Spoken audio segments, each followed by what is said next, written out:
Welcome to American Civil War Today. I'm Charles Cummings, the editor.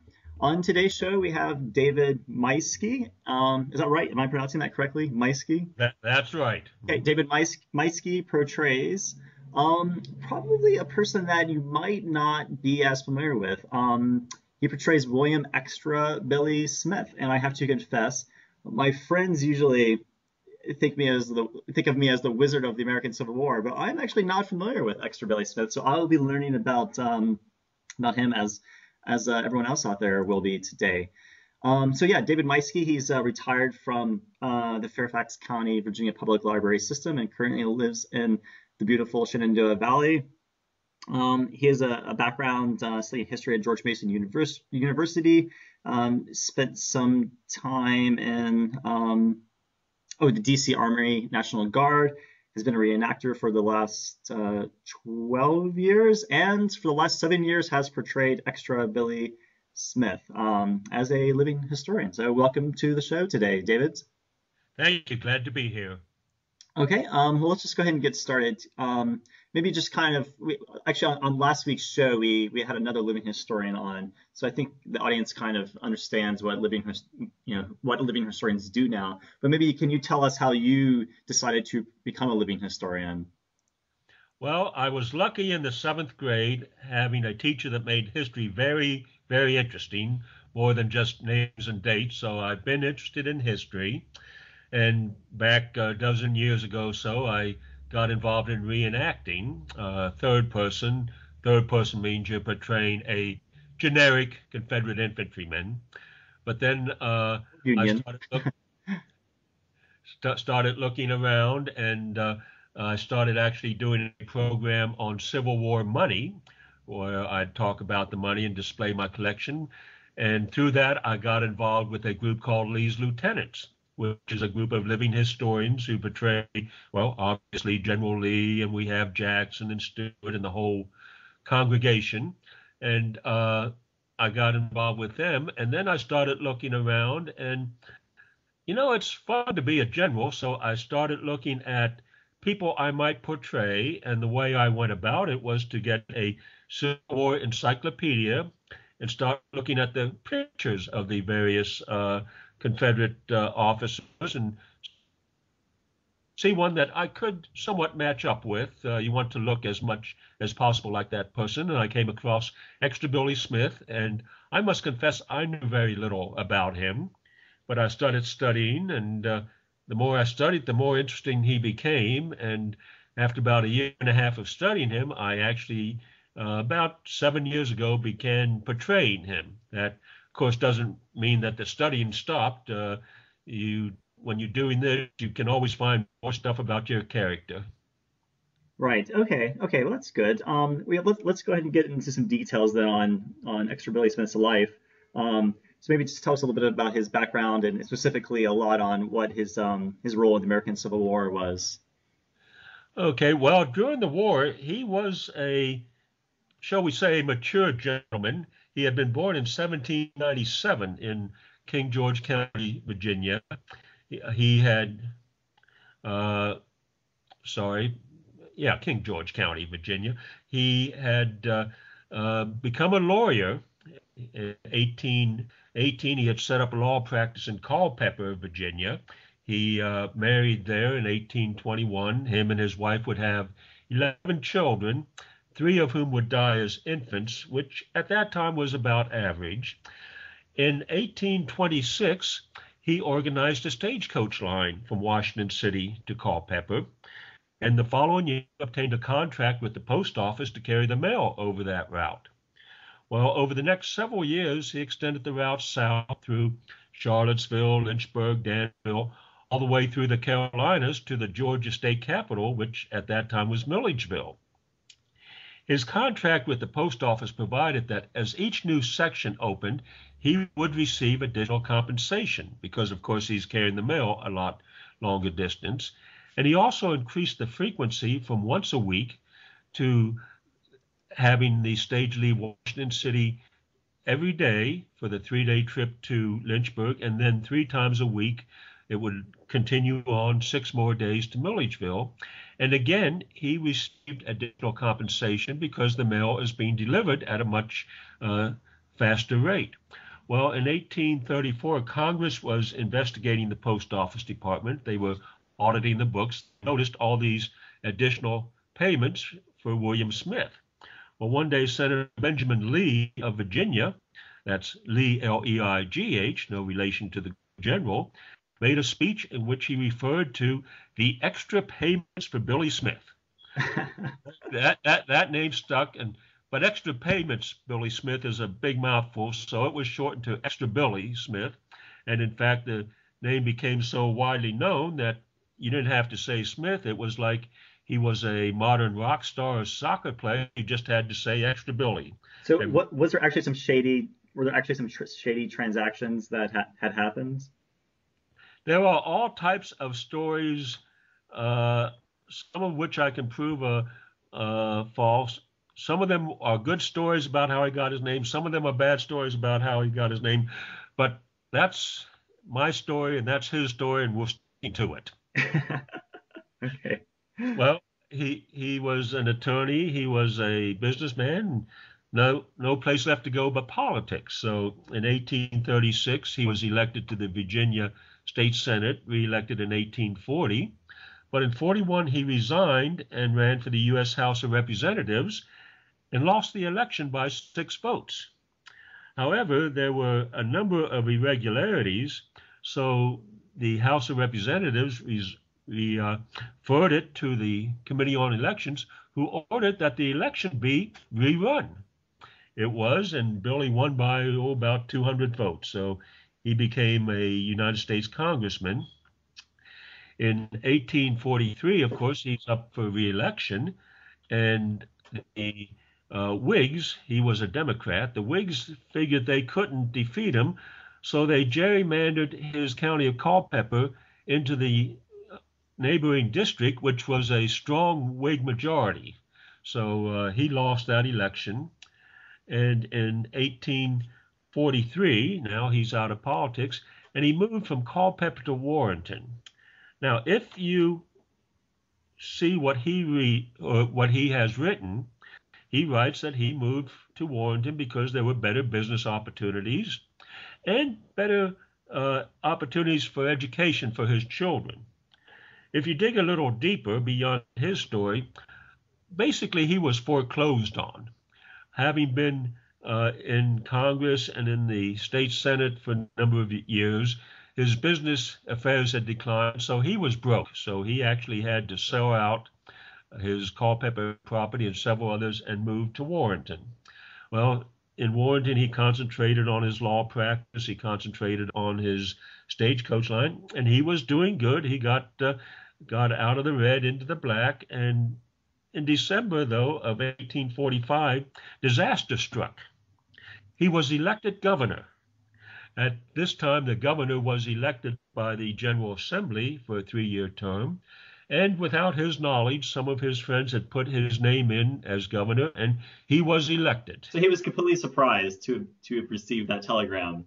Right. He writes that he was returning from the Prince William courthouse, and as he rode down the street to his home, one of his neighbors addressed him as Governor Smith. And of course, he asked why, and the neighbor explained that word had just been received of the election. So he did serve as governor for 3 years. A number of interesting things during his administration.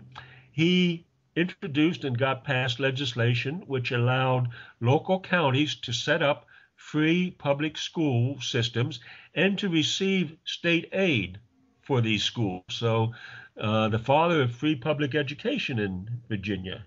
This was also the time of the Mexican War.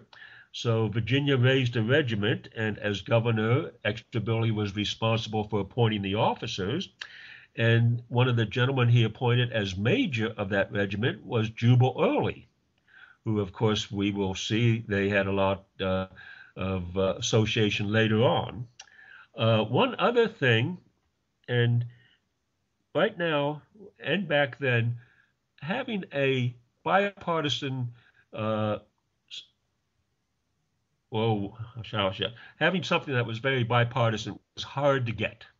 But Extra Billy did something which I think demonstrates that the two parties can get along because every governor since then, I have yet to hear one complain. Extra Billy arranged for the executive mansion in Richmond to receive indoor plumbing. So something that every governor since then has, shall we say, put his stamp of approval on. He left the governor's office December 31st of 48 and found himself broke again. Having again been in Richmond, his business affairs had gone downhill.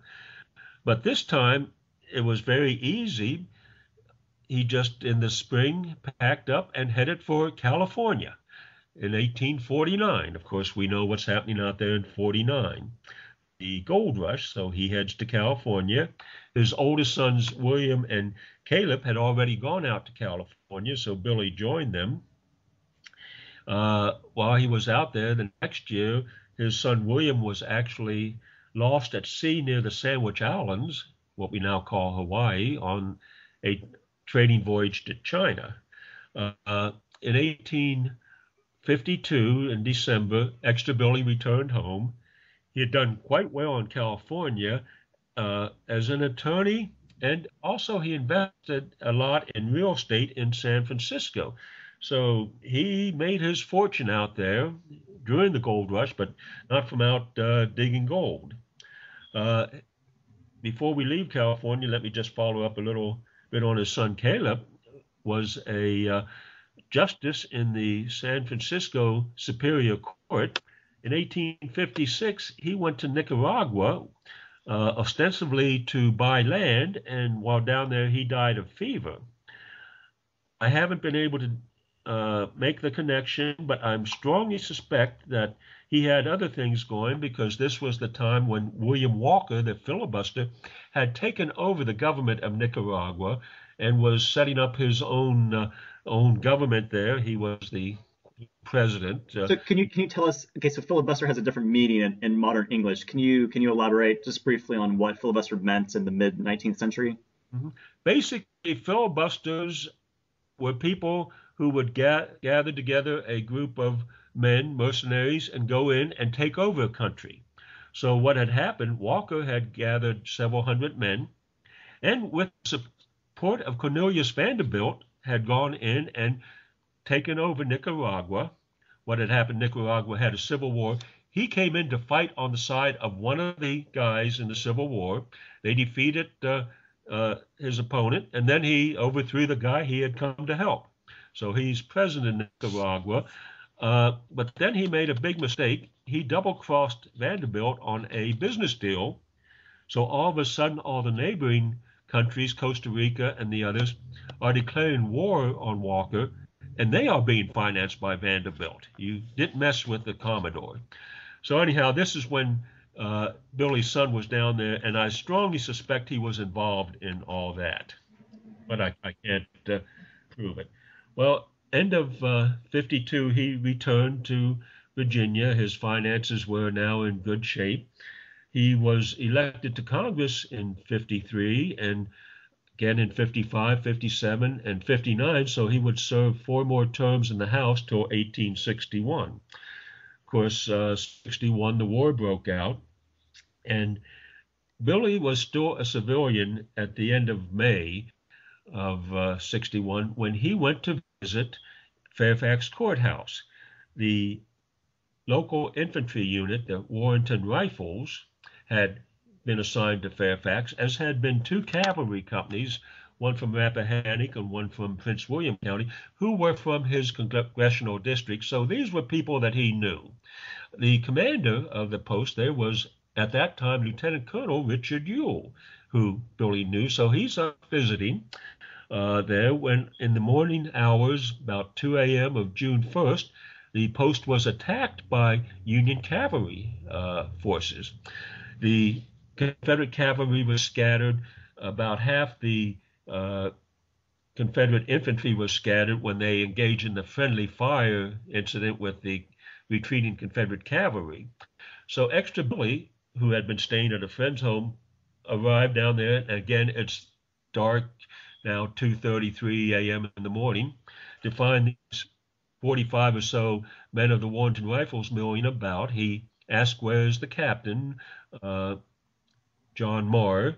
No one has seen the captain. It turns out that he had been killed, but in the darkness, no one saw him fall. He was the first Confederate officer killed in action. So Extra Billy asked these men, "Men, you know me," and they all did. "Will you follow me?" They said yes. He forms them up. He marches up the street. They meet Colonel Ewell. They advance. They engage the enemy cavalry and drive him back. So Billy gets his first taste of action as a civilian uh, in the early morning hours of June the 1st.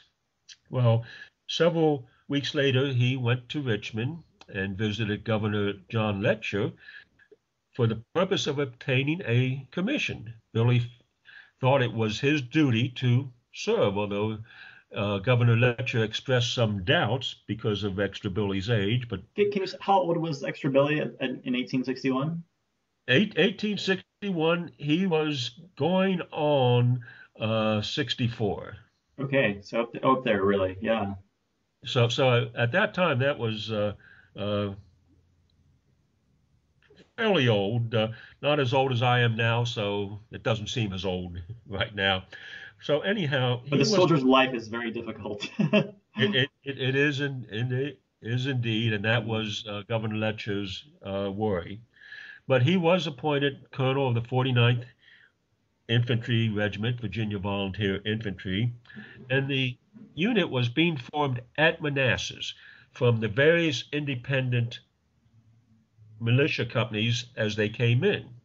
Well, at the time of the first Battle of Manassas, only 3 companies had reported so far. But these 3 companies were heavily engaged.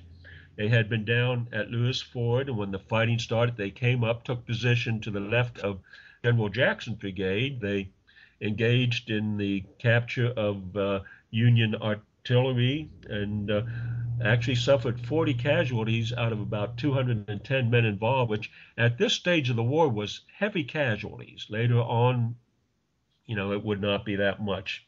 So they were actively engaged there. There are several accounts of Billy taking the flag and leading his men in the charge. So very actively engaged. The army, of course, then went into winter quarters, but in November, uh, Extra Billy, again without running, was elected to the Confederate States House of Representatives. I guess the people in his district got so used to voting for him, it didn't matter if they were sending him to Richmond or to Washington, they'd send him out.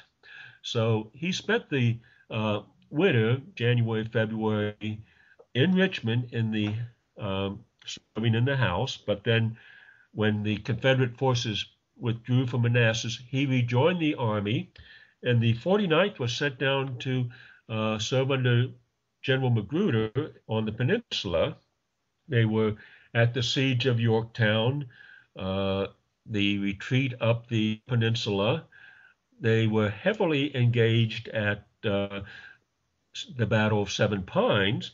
Extra Billy received a slight wound in the leg, not serious. Of course, the serious wound in that battle was General Johnston, who was put out of action, and General Lee took command of the army. During the 7 Days campaign, the 49th was serving under General Mahone down to the south, and they did a lot of marching. They were slightly engaged in a couple of actions, but not really heavily engaged at all. Well, in the end of July of 62, the regiment was reassigned. They fell in with a tough lot. They were reassigned to the brigade of General Jubal Early, same guy who Governor Smith had made a major, in General Ewell's division in Jackson's Corps. They joined them in time to participate in the Second Manassas campaign, the march all the way around the Federal Army, and they were engaged at Second Manassas. At one point, Early, whose brigade had been in reserve, was ordered to send troops to fill a hole in the Confederate line along the unfinished railroad. There were 7 regiments in the brigade. There was only room for 3 on the front line. So the 3 were put there. Early remained behind with the 4, and the 3 on the front line were under command of the senior colonel, who was Extra Billy. So now Billy is actually commanding a half a brigade in resisting the Union advances, Union attacks. After the battle, of course, the Federals withdrew to Centerville. Lee sent Jackson's corps to try to come around behind them and cut off their retreat to Washington, and this resulted in the Battle of Ox Hill. It is interesting, Extra Billy is noted there. He was ordered to bring his regiment forward. This was fought in a heavy driving rainstorm, and there are accounts of Extra Billy riding forward, leading his regiment into position, protecting himself from the rain under his blue cotton umbrella. He was somewhat unmilitary. He would wear a beaver top hat, and he carried a blue cotton umbrella, which he used in the hot sun when he was drilling the troops to protect himself in the rain and everything. Not your typical accoutrements for a Confederate general. Well, following this, the Army moved north into Maryland. Extra Billy's regiment still serving with Early, so they were involved in the return to Virginia, the capture of Harper's Ferry, and then marched to join General Lee up at Sharpsburg. During the battle there, Early's brigade was on the very far left of the Confederate line, up beyond the West Woods, up near Nicodemus Hill, and they were heavily engaged.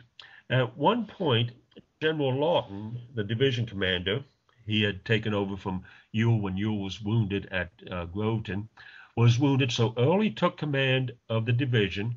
Extra Billy took command of the brigade. He held that post for about 10 minutes when he was wounded 3 times in one volley, once in the arm, once in the leg, and very seriously in the left shoulder. Fortunately, it did not hit any bones or arteries or anything, but he would be out of action for about 6 months, recuperating first in Orange and then in Richmond. He was able, while recuperating in Richmond, to resume his seat in the House of Representatives. So he was there January, February. In March, he was promoted to brigadier general. He was able to return to action. He resigned his House seat and joined the Army, taking command of what had previously been Early's brigade. Early was now a division commander. He commanded that brigade during the Chancellorsville campaign. They were engaged at 2nd Fredericksburg, as the main army was up at Chancellorsville. Early was facing the Federal 6th Corps down at Fredericksburg. Following that, in May of '63, there were gubernatorial elections. In 1851, the Virginia Constitution had been changed to provide for popular election of the governor. So Extra Billy, again, threw his hat in the ring. He never left the Army, though. He didn't do any campaign, but in the end of May, he was elected governor. Can you, before you go on, can you comment on what was his desire? Why did he want to become governor again? I think he maybe thought that he could be of more use as governor. There's only one governor, but there were dozens of brigade commanders. So this could possibly put him in a position where he could more effectively help the war effort as governor, providing support for the Army and so on. So the term of office doesn't start till January 1st of '64. So when the Army heads north to Gettysburg, he is governor-elect, but he is still commanding his brigade. They are engaged at the Battle of Second Winchester. And interesting, Major Robert Stiles of the Confederate Artillery, in his memoirs, 4 Years Under Massa Robert, writes that during the Battle of Winchester, Billy's brigade is in reserve. They are under artillery fire, so everyone is laying down on the ground except Billy, who's standing there holding his horse. And as Styles' artillery comes up, as each piece comes by, Billy would raise his hat. How are you, gentlemen? Glad you could make it. Greet them as they came up to the battle line. Always the politician, I guess. They were engaged at Gettysburg. Billy's brigade was involved, basically supporting the Confederate attack on the 11th Corps on the first day. They were on picket duty out on the York Road, the first and second. Then they were sent down to support the far left flank on the Confederate Army on the attack on Culp's Hill. They were engaged down there, had counterattacked a Union force which had been attacking Johnston's division, received another attack there. The Army, of course, withdrew. When the Army got back to the Potomac River, Billy turned over command of the brigade to return to Virginia to begin what we might call a transition, get ready to take over as governor. He resigned his military commission end of December, and January 1st, 64, he was elected, or not elected, he was inaugurated as governor. In April of 65, he was governor when Richmond fell. He left the capital about 1 a.m. on April the 3rd on horseback. Everyone's trying to get on a train, and here the what is now the going on 68-year-old governor gets on horseback. He rides west. He goes through Lynchburg. He arrives in Danville on April 10th, about an hour after the word had been received that Lee had surrendered, and President Davis and the Confederate government was packing to head down to the Carolinas. Well, Extra Billy said, I am governor of Virginia. I'm going to stay in Virginia. He stayed in Danville for a week and a half or so. Then when the federal forces approached Danville, he left. He went west and north up to Lynchburg and Stanton, and then down towards Lynchburg again, then east towards Richmond, and ended up about 20 miles west of Richmond. And during this time, the federal government had put a $25,000 reward on his head. So at this point, he was trying to avoid, he didn't want to surrender or meet federal troops. He was trying to avoid federal Union troops at this point. Trying to check out the situation. From Danville, he had actually sent a letter to Ulysses Grant saying that I am the governor of Virginia, I'm serving here. What is the federal government's intentions towards us? And he got an answer back which basically said, in modern terminology, don't call us, we'll call you. Well, he finally sent his son in to Richmond to arrange a surrender. So on June the 8th, this would be one day short of 2 months after Lee surrendered, he went into Richmond, surrendered himself, signed his parole, returned to his home in Warrenton. He was kind of semi-retired. He did engage in politics. He somewhat of an elder statesman. He supported James Kemper for governor. But in 1875, he did serve a term in the Virginia House of Delegates. Now, Extra Billy had not been in the House before, but the other gentleman from Fauquier County, who was about half Billy's age, had previously served in the House. So Billy writes that he was very pleased at being referred to on the floor of the House of Representatives as the junior member from Fauquier. Going on 80 years old. Wow. Yeah. He actually was a candidate for U.S. Senate after that, but was not elected. So he returned to Warrenton. He died in 1887, about 4 months before his 90th birthday. The body was taken to Richmond. It laid and stayed in the Capitol. There was a state funeral. He was buried in Hollywood Cemetery. And in 1906, his statue was erected just behind the State House in Richmond. There are only a few statues there, but one of them is to Extra Billy, who was two-term governor of Virginia. And it is interesting, he is one of only 4 men to serve 2 terms, because, of course, in Virginia, you cannot succeed yourself in office. You have to go out and then come back.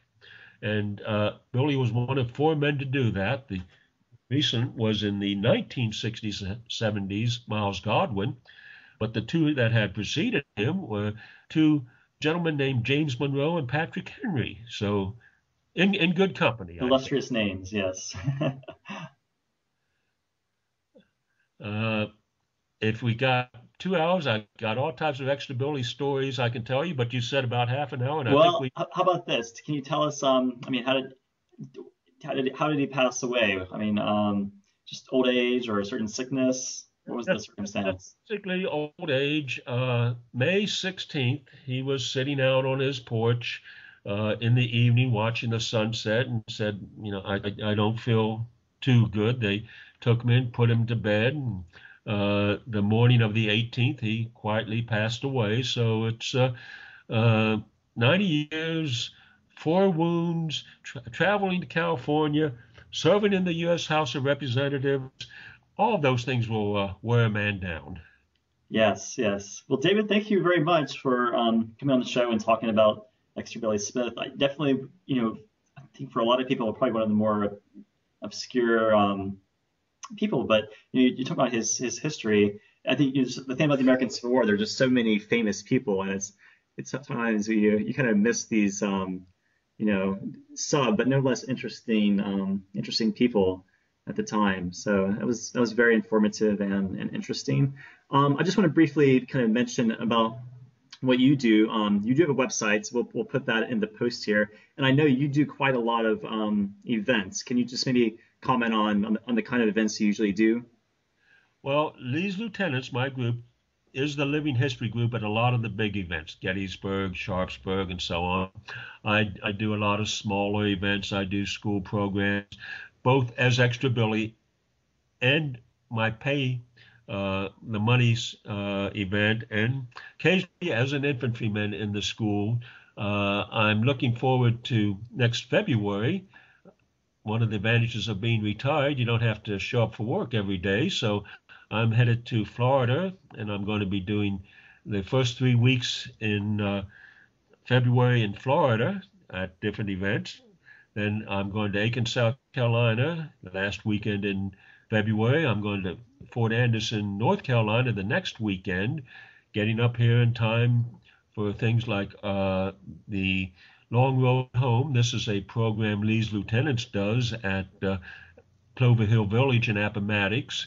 Of course, we have the 150th Gettysburg coming up. Again, we are the living history group there, and all the various other events throughout the year. We've done an event at the Manassas Museum the last 2 years for first Manassas and then second Manassas, and they are planning on making that a permanent feature at the end of August.